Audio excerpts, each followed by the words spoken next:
Hello dear students, how are you? Hope you all are fit and fine. मैं Shivani Bhardwaj welcome करती हूँ आपका अपने channel Disha shorthand classes में। आज का जो वीडियो है, आप जैसा कि पीछे बोर्ड पर देख रहे हैं, how to draw the lines.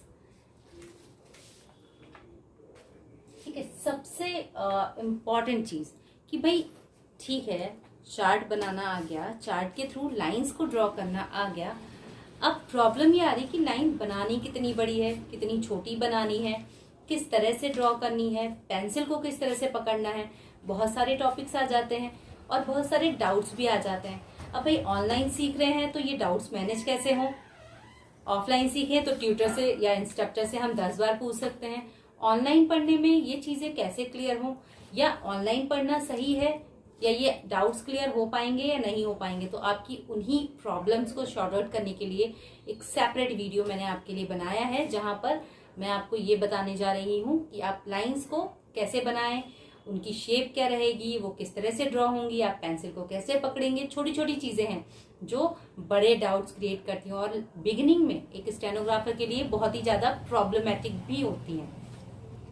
तो चलिए शुरू करते हैं, समझते हैं कि लाइनें कैसे बनेंगी, आप उनको कैसे ड्रॉ करेंगे, and much more points which we are discuss in that video. बहुत सारे ऐसे पॉइंट हैं जो हम इस वीडियो में डिस्कस करने वाले हैं, तो वीडियो को लास्ट तक देखिएगा, बीच में स्किप मत कीजिएगा, वरना वो चीजें, वो डाउट्स एज इट इज रह जाएंगे जो आपके माइंड में रहते हैं। और हाँ, अगर कोई और डाउट भी आपके माइंड में आता है तो उसको कमेंट बॉक्स में लिखने में बिल्कुल भी मत हिचकिचाइएगा, क्योंकि आप सीख रहे हैं और मेरा ऐसा मानना है कि सीखने की स्टेज में हर व्यक्ति को अपने डाउट्स को क्लियर करना चाहिए, ताकि उसका कंसेप्ट क्लियर हो जाए। अगर डाउट्स नहीं रहेंगे तो कंसेप्ट शार्प हो जाएगा और आप बहुत अच्छे से उसे मैनेज कर पाएंगे। तो ये एक बहुत इंपॉर्टेंट कंसेप्ट है कि अगर आपको छोटा सा भी डाउट लगता है और वो चीज मेरे बताने से छूट गई हो, वैसे तो मैंने कोशिश की है कि मैं एक एक पॉइंट आपको अच्छे से एक्सप्लेन करूं, बट इट मे बी, तो आप पूछने में बिल्कुल भी हिचकिचाइएगा मत। तो चलिए, without wasting a single minute of time, we will start our video. That is, सबसे पहला होता है कि लाइन बनाएं कैसे, छोटी बनाएं, बड़ी बनाएं, कहाँ तक ले जाएं, कितनी लेंथ में बनाएं। तो इस प्रॉब्लम के सोल्यूशन के लिए हम क्या करते हैं, हम लाइंस की आपकी लेंथ डिसाइड है। देखिए, आपकी ये कॉपी की लाइन होती है, ठीक है, इतनी बड़ी आपकी कॉपी नहीं होती है, it is just like a notepad. मैंने जस्ट आपको बताएगी, सपोज ये लाइन है, क्योंकि मुझे तो बहुत कुछ बताना है तो मैं इस लाइन को अच्छा खासा यूज करने वाली हूँ। ठीक है, अब इस लाइन में जब आप लेटर्स को ड्रॉ करेंगे तो फर्स्ट थिंग, जब हम आपको प्रैक्टिस के लिए कहते हैं तो आप अपने हाथ की लेंथ को डिसाइड कीजिए कि लाइन कितनी बड़ी बनानी है। ना बहुत ज्यादा बड़ी बनाइए, इतनी बड़ी बड़ी, ना बहुत ज्यादा छोटी बनाइए। ठीक है, तो ना तो बड़ी चलेगी ना छोटी चलेगी, कैसी चलेगी, नॉर्मल लेंथ चलेगी। आपका हाथ सेट होना चाहिए, ठीक है, ये एक नॉर्मल लेंथ में चला। अब देखिए मैंने क्या किया, मैंने ये लास्ट क्लास में बनाते बनाते मेरा मन उब गया, बहुत बना ली मैंने ये आउटलाइन। मतलब अगर मैं 8-10 लाइनें बना दी मतलब मैं पक गई, बहुत बना लिया मैंने, बट नहीं, वहीं पर आपको कंट्रोल करना है, ये फॉर्मेट भी अप्लाई नहीं करना है। ठीक है, आपको नॉर्मल हैंड फ्लो पे बनाना है, first thing. Second thing is that line को शुरू से लेके लास्ट तक प्रॉपर ग्रिपिंग रखनी है। ये चीज मैं आपको दोबारा रिपीट कर रही हूँ कि हमें ड्राइंग नहीं बनानी है, मुझे एक रो फ्लावर नहीं बनाना है कि मेरी एक एक लीफ एक सी होनी चाहिए। ठीक है, ऐसा नहीं करना है। दूसरी चीज, मुझे रफ काम भी नहीं करना है कि ऊंची जा रही नीचे जा रही, मुझे कोई मतलब भी नहीं है, मैं तो बनाना है खाली, तो मुझे ऐसा काम भी नहीं करना है। तो फाइनली मुझे करना क्या है, तो वही करना है कि लाइन की प्रॉपर लेंथ डिसाइड करनी है। इक्वल लेंथ, इक्वल विड्थ के अकॉर्डिंग आप उसे बनाएंगे तो आप क्या होगा, आपका हाथ सेट होने लगेगा, और जब आपका हाथ सेट होने लगेगा तो आपका कॉन्फिडेंस भी बन जाएगा उस लाइन के ऊपर। ठीक है, तो अब बनाना कैसे है, तो कैसे बनाना है, इस तरह से बनाना है, इक्वल लाइन को टच करते हुए। एट प्रेजेंट हम हर आउटलाइन को लाइन को टच करते हुए बनाएंगे। अब देखिए मैंने यहाँ से यहाँ तक लाइन बनाई, क्या इसकी लेंथ में आपको कुछ डिफरेंस दिख रहा है? नहीं दिख रहा होगा, बिकॉज वो अकॉर्डिंग टू द रूल है। अब लेंथ कितनी होनी चाहिए, तो 3/4 सेंटीमीटर। आप समझ रहे हैं ना, फोर्थ मतलब 3/4 पार्ट होता है आपका सेंटीमीटर सेक्शंस का, उसके अकॉर्डिंग आप लाइन को डिफाइन करेंगे।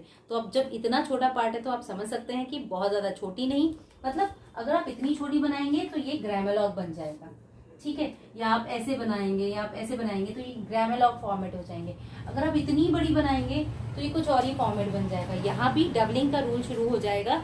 तो इसलिए बहुत ज्यादा बड़ी भी नहीं बनाना, नॉर्मल लेंथ पे बनाना है, नॉर्मल फ्लो पे बनाना है, ताकि लाइनें सही से सेट हो जाएं। नेक्स्ट थिंग इज कि स्ट्रोक का कंसेप्ट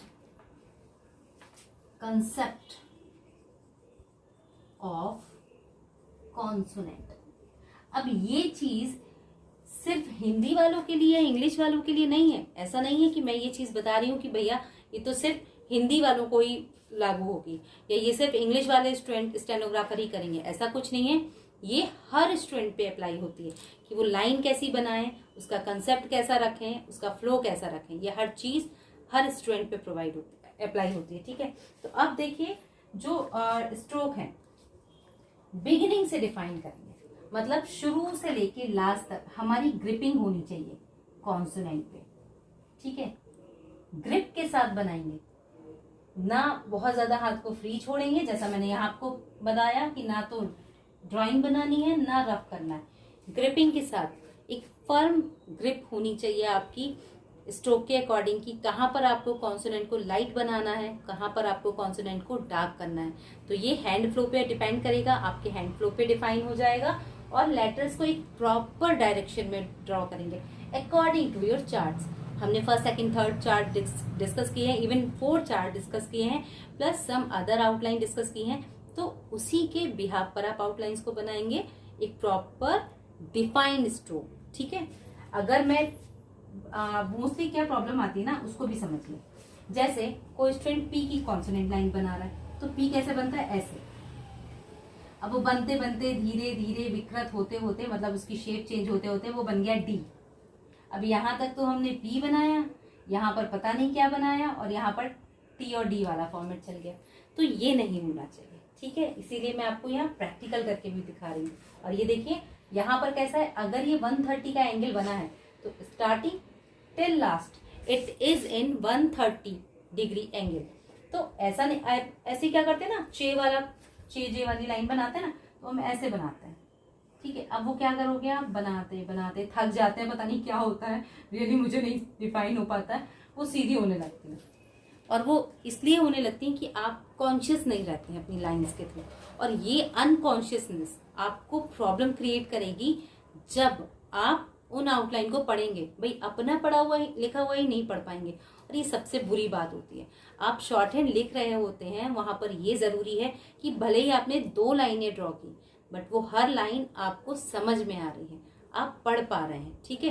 तो ये बहुत ज्यादा जरूरी होता है कि आप अपनी बनाई हुई हर आउटलाइन को डिफाइन कर पाए। अब देखिए नेक्स्ट क्या प्रॉब्लम करते हैं, इरेज करना पड़ेगा। होप ये इतना 2 कंसेप्ट आपको क्लियर हो गए होंगे। नेक्स्ट मैं यहाँ पर आपको बताती हूँ।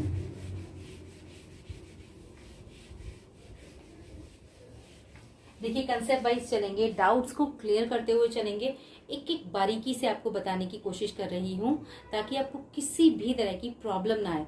Either you are learning with offline और ऑनलाइन मोड, किसी भी फॉर्मेट से कीजिए। जो बेसिक चीजें हैं वो कभी नहीं बदलती, जो बेसिक फॉर्मेट्स हैं वो कभी चेंज नहीं होते, तो इसलिए उन चीजों को मैनेज करते हुए करना है। तो चलिए देखते हैं नेक्स्ट क्या पॉइंट है हमारा। देखिए हर लाइन का एक एंगल है, जैसा मैंने पहले आपको बताया कि लाइन का एक फ्लो डिफाइन करके करना है। अगर 130 डिग्री लाइन है तो 130 ही बनेगी, ठीक है, वो किसी भी फॉर्मेट में आप बनाएं। अगर 90 डिग्री की लाइन है तो ये 90 डिग्री ही आनी है, ठीक है। अगर 60 डिग्री की लाइन है तो ये 60 डिग्री फॉर्मेट में ही बननी है, ठीक है। अगर 30 डिग्री की लाइन है तो वो 30 डिग्री पे ही जानी है, चाहे वो ये हो, आर हो, डब्ल्यू हो, वाई हो, ठीक है। हर लाइन का जो एंगल है वो उसी के अकॉर्डिंग बनेगा। कर्व लाइंस में बेसिकली हमने कोई एंगल डिसाइड नहीं किया है, वो कर्व के फ्लो के अकॉर्डिंग बनती हैं, ठीक है। तो वहां इतना ज्यादा इशू नहीं है, बट इन लाइंस में इशू है, आप इनका फ्लो समझिए। अब ऐसा नहीं है कि आप कंपास लेके बैठे और वहां पर उसके चार्ट को ड्रॉ करें, वो पॉसिबल भी नहीं है क्योंकि आपकी लाइन की लेंथ तो 3/4 ही है। तो वो कंपास से तो बनने से रही। तो ये आपको माइंड में सेट करना पड़ेगा। और इसके लिए अगर आपको स्टार्टिंग में प्रॉब्लम होती है तो आप चार्ट बना लीजिए। कॉपी के ऊपर जो स्पेस होता है ना, वहां आप चार्ट ड्रॉ कीजिए। चार्ट ड्रॉ करने के बाद में आउटलाइन को बनाइए। भूलने लगे तो चार्ट को देख लीजिए। तो इससे क्या होगा, चार्ट भी सेट हो गया, लाइन भी सेट हो गई, कंसेप्ट इजी हो गया। ठीक है, आगे देखते हैं। देखिए, जो लेटर्स जैसे बनते हैं, है ना, जो डाउनवर्ड है, जो अपवर्ड है, उनको उसी फ्लो में बनाना चाहिए। कुछ स्टूडेंट्स क्या करते हैं, उनको चे, जे और आर में बहुत ज्यादा प्रॉब्लम होती है। अब क्यों होती है? देखिए, चे और जे बना ऐसे, जो कि 60 डिग्री है। आर बना नीचे से, जो कि 30 डिग्री है। अब आप खुद देखिए कि आपको ये तीनों आउटलाइन सिमिलर लग रही हैं। आई डोंट थिंक सो कि ये तीनों आउटलाइन आपको सिमिलर लग रही होंगी। They all are different, they all are separate. तो देखो यहाँ पर ये चे और जे तो इक्वल है, क्योंकि 60 डिग्री का एंगल है। और 30 डिग्री का एंगल नीचे से जब बनाएंगे तो आप इसको इतना ऊपर कर ही नहीं सकते। वो फिर हैंड का आर्टिफिशियल मूवमेंट हो जाता है। जब हम नॉर्मल मूवमेंट में बनाते, देखिए बहुत ही डीप बता रही हूँ, कोशिश कर रही हूँ कि आपको ये चीजें क्लियर हो जाएं। बट अगर फिर भी कुछ डाउट रहता तो फ्रिक्वेंटली पूछिएगा, कोई प्रॉब्लम नहीं है पूछने में। प्रॉब्लम ये है कि अगर हम कुछ गलत फॉलो करते हैं, ठीक है, तो ये भी एक डाउट हो जाता है। और क्या करते हैं स्टूडेंट, वो ऊपर से बना देंगे, नीचे से बना देंगे। बट आप ये नहीं जानते हो कि अगर आप किसी को अपनी कॉपी चेक कराओगे जिसको शॉर्ट एंड प्रॉपर आती है, दे इजिली डिफाइन दैट आपने उसको ऊपर से बनाया है या नीचे से बनाया है। तो स्टार्टिंग में एंगल्स का ध्यान रखिए। जो नीचे से बन रहा है उसको नीचे से बनाइए, जो ऊपर से लेटर्स बन रहे हैं वो ऊपर से बनाइए। 30 डिग्री एंगल्स में लेटर ही कितने हैं, आर है, डब्ल्यू है, वाई है, एच है। ठीक है, एच दोनों साइड से लिख सकते हैं, तो आर डब्ल्यू। अब देखिए सारे लेटर्स देखिए, कितना ऊपर करूंगी मैं इसको, ऐसे तो बना नहीं सकती हूँ। ठीक है, तो ऐसे तो बनेगा ही नहीं। तो इनका फ्लो 30 डिग्री है तो 30 डिग्री के अकॉर्डिंग ही रखिए, ताकि इजी भी रहे, समझ में भी आए। इसके बाद देखिए, जो भी आपके स्ट्रेट स्ट्रोक्स होते हैं, ठीक है, उनकी थिकनेस का बहुत ध्यान रखना चाहिए। भाई आउटलाइन कई ऐसी हैं जो एक आउटलाइन से 2 कॉन्सोनेंट्स बन रहे हैं, और उनका फॉर्मेट क्या है, लाइट और डार्क का फॉर्मेट है। तो अगर लाइट है तो लाइट हाथ चलाइए, डार्क है तो डार्क हाथ चलाइए। ठीक है, और ये भी आपको बिगिनिंग में तो देखिए मैटर करता है। ठीक है, अगर आप शुरू में इसका ध्यान नहीं रखेंगे तो आप लिख तो सब कुछ लेंगे, पढ़ कुछ भी नहीं पाएंगे। और ये मोस्टली प्रॉब्लम आती है बिगिनर्स के साथ में, कि लिख तो वो इतना लेते हैं, पढ़ वो कुछ भी नहीं पाते हैं। तो कोशिश कीजिए जो आउटलाइन बना रहे हैं उनका कंसेप्ट क्लियर रखिए, ताकि आपको उसको पढ़ने और समझने में प्रॉब्लम ना हो। तो अगर लाइट है तो लाइट, डार्क है तो डार्क, किसी भी एंगल की लाइन हो, चाहे वो 130, 90, 60, तो जहां पर आपके लाइट डार्क के फॉर्मेट हैं, इवन इन कर्व लाइंस, वहां पर भी लाइट और डार्क का है। एल मतलब लाइट, डी मतलब डार्क।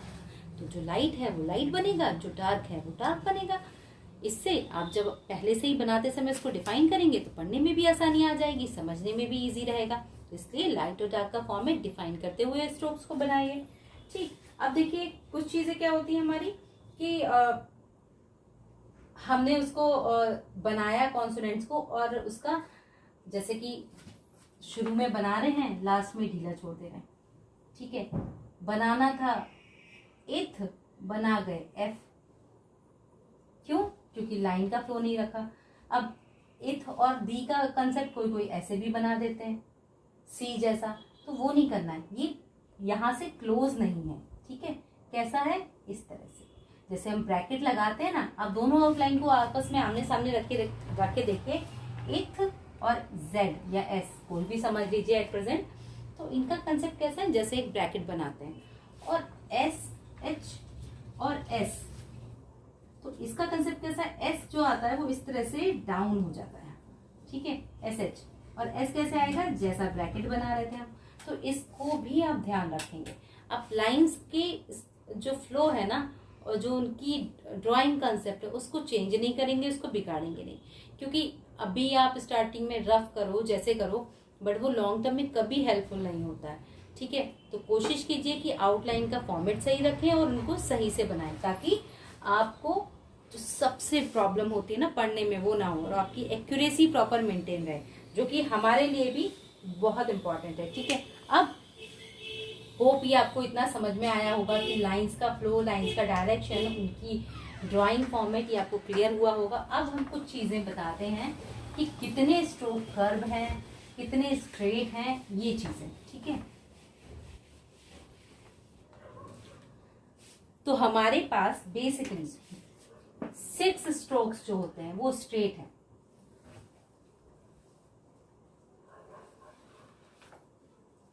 कौन कौन से स्ट्रेट में जो आते हैं वो आपके आ जाते हैं टी, पी, चे, ठीक है, और इन्हीं के डबलिंग आ जाते हैं, तो ये स्ट्रेट आते हैं। तो इनके दो दो लाइंस हो गई ना, पी बी, टी डी, चे जे, ठीक है। तो ये 6 स्ट्रोक हो गए स्ट्रेट। इसके बाद हमारे, मैं यहाँ लिख देती हूँ पी बी टी टी चे जे, ये हो गए स्ट्रेट स्ट्रोक्स। इसके बाद हमारे 5 जो स्ट्रोक्स आते हैं, दीज आर हॉरिजेंटल।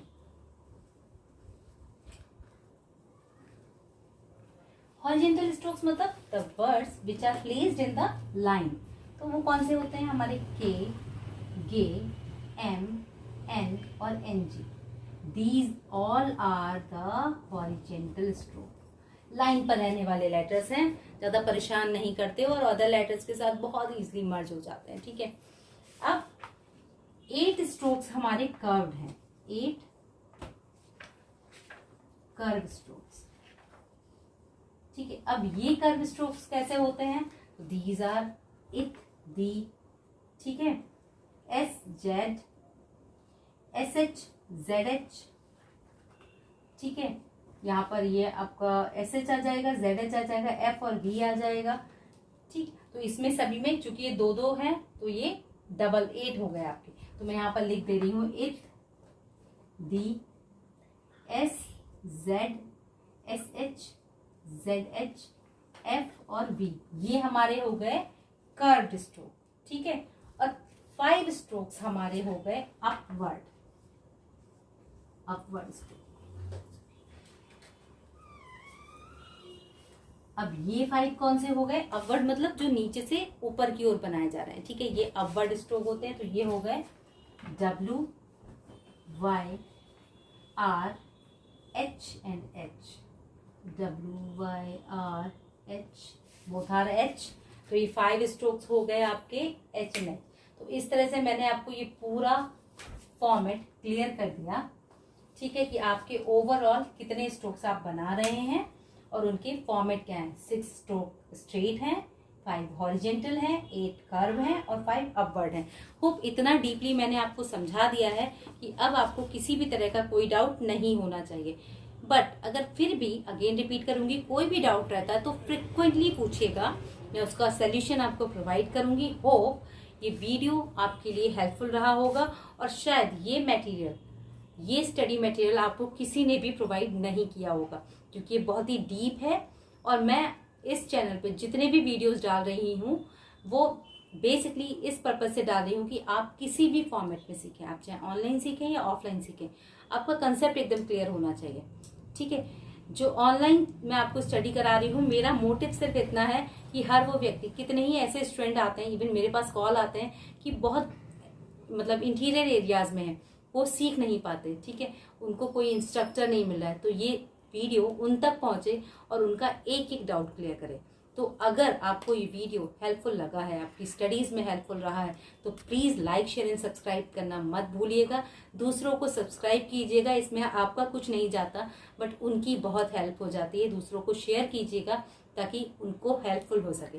तो होप ये वीडियो आपकी स्टडीज के लिए हेल्पफुल रहा होगा। अगर ये वीडियो आपकी स्टडीज के लिए हेल्पफुल रहता है तो प्लीज चैनल को लाइक, शेयर एंड सब्सक्राइब करना ना भूलिएगा। Keep learning, keep watching, stay connecting, have a good day.